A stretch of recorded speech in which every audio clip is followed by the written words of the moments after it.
My daughter, I always lived with tension, constantly aware of the people I met. Such a life was a daily battle for me. That's why, unless I had to meet someone for work, I avoided even close friends' calls and preferred to spend time alone.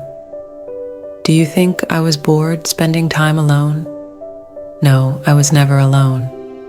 When I had time to myself, I would dive into the virtual world of books and play freely in that world. I would become the protagonist or any character in the book. I read any book within sight, thinking I enjoyed reading. Through meditation, I realized it wasn't that I loved reading, but that I used books as a way to escape and hide from people in a virtual space. The only place I could run away from the battlefield of reality was the imaginary world provided by books. For example, when I went to the salon to get my hair done, my eyes would focus solely on the magazines there.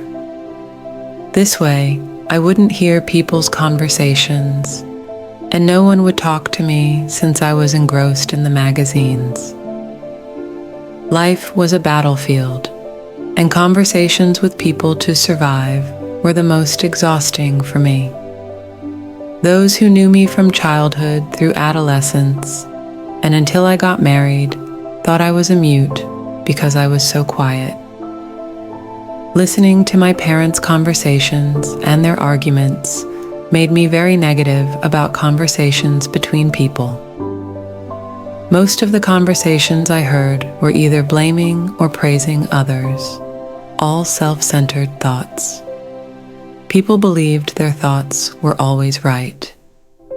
All human conversation was about constantly boasting about their mental and material possessions, bragging about their knowledge, wealth, power, how much they are loved. While some boast about what they have, others, without much, loudly seek attention and acknowledgement. Ultimately, everyone was clamoring for attention and recognition, screaming for acknowledgement of their precious existence. I couldn't understand those people, so I chose to escape from them. I ran away from my parents, siblings, hometown friends, and my entire personal connections, living as a fugitive.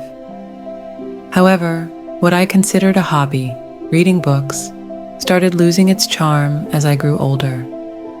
I wondered why I found reading enjoyable. I then realized my honest heart was proud of reading. I, too, like others, was shouting for recognition and attention through my reading. I am someone who loves reading books.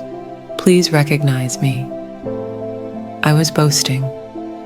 Through meditation, I realized that people, through everything they possess and every action they take, are shouting for recognition and attention.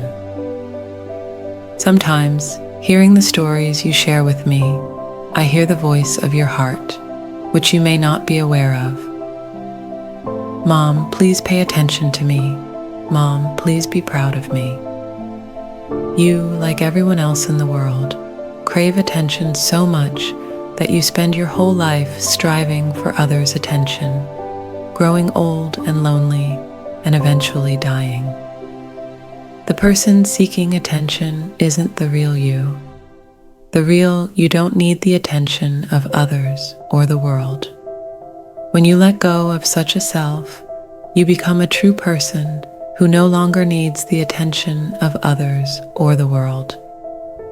Then, the hobbies that bring you joy and happiness will become true hobbies.